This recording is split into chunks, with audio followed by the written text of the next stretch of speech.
এই কাট দেওয়ার মধ্য দিয়ে জাতির সাথে একটা তামাশা শুরু করেছে। আগামীর বাংলাদেশে কোন পরিবারতন্ত্র কায়েম করতে দেওয়া হবে না। আসসালামু আলাইকুম ওয়া রাহমাতুল্লাহি ওয়া বারাকাতুহু। আজকের এই গণমিছিল এবং গণজোয়ার প্রমাণ করে আগামীর চট্টগ্রাম 10 অধ্যক্ষ শামসুজ্জামান হেলালি, আগামীর চট্টগ্রাম 10 দাঁড়িপাল্লা, আগামীর চট্টগ্রাম 10 ঐক্যবদ্ধ বাংলাদেশে, আগামীর চট্টগ্রাম 10 ডাক্তার শফিকুর রহমানের সংগ্রামী উপস্থিতি। একটা বিষয় না বললেই নয়, এই জাতির সাথে তামাশা শুরু করে দিয়েছে। কিভাবে তারা বিভিন্ন প্রকার কাজ দিচ্ছে, চিকিৎসা কাজ, এই কাজ, অমুক কাজ, তমুক কাজ, এই কাজ দেওয়ার মধ্য দিয়ে জাতির সাথে একটা তামাশা শুরু করেছে। এই তামাশা বন্ধ করুন। এই জাতি কাজ চায় না, এই জাতির ন্যায় এবং ইনসাফ চায়। আমরা জুলাই গণঅভ্যুত্থানে শাহাদাত বরণ করার পরেও এই জাস্টিস চেয়েছি। আমাদেরকে কাজ দেওয়ার কোনো দরকার না। উনি হাসিনার মতো ব্যবহার করবেন না, আওয়ামী লীগের মতো ব্যবহার করবেন না।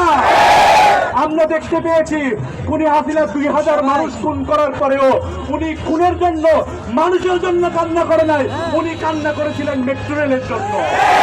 ঠিক তেমনি ভাবে এখন আমাদেরকে বিভিন্ন কাজ দেখানোর মধ্য দিয়ে ন্যায় এবং ইনসাফ থেকে আমাদেরকে দূরে রাখতে চায়। আমরা তাদেরকে লাল কার্ড দেখাবো ইনশাআল্লাহ। আমাদের কাজ একটাই, আমাদের কাজ ন্যায় এবং ইনসাফ, আর আমরা ওনাদেরকে দেখাবো লাল কার্ড। আমরা চাঁদাবাজিকে লাল কার্ড দেখাবো, আমরা দুর্নীতিকে লাল কার্ড দেখাবো, আমরা খুনিদের লাল কার্ড দেখাবো। আগামীর বাংলাদেশ হবে ঐক্যবদ্ধদের বাংলাদেশ। সম্মানিত উপস্থিতি, সর্বশেষ একটা কথা বলে শেষ করতে চাই, আগামীর বাংলাদেশে কোন পরিবারতন্ত্র কায়েম করতে দেওয়া হবে না। আগামীর বাংলাদেশে কোন পরিবারতন্ত্র কায়েম করতে দেওয়া হবে না। আগামীর বাংলাদেশ হবে ন্যায় এবং ইনসাফের বাংলাদেশ। আমরা বাংলাদেশে পরিবারতন্ত্রের কবর রচনা করাই বাড়ি ফিরব। আগামী 12 তারিখ সকল প্রকার পরিবারতন্ত্রের কবর রচনা করে ন্যায় এবং ইনসাফ আর ঐক্যবদ্ধ বাংলাদেশের বিজয় নিশ্চিত না হওয়া পর্যন্ত মাঠে থাকবো। বলতে চাই, আগামী 12 তারিখ চোখ, কান, মন সব খোলা রাখতে হবে। ভোট চোরদের পাহারা দিতে হবে। কোন অবস্থায় কোন ভোট চোর যদি কোন মেকানিজম করার সিস্টেম করে, তার পাকে জবাব দেওয়া হবে। তার পাকে জবাব দেওয়ার জন্য প্রস্তুতি গ্রহণ করুন। জবাব যদি লিখে যাচ্ছেন, তাহলে ন্যায় এবং ইনসাফের পক্ষ থাকেন। কোন প্রকার মেকানিজম বন্ধ করবেন।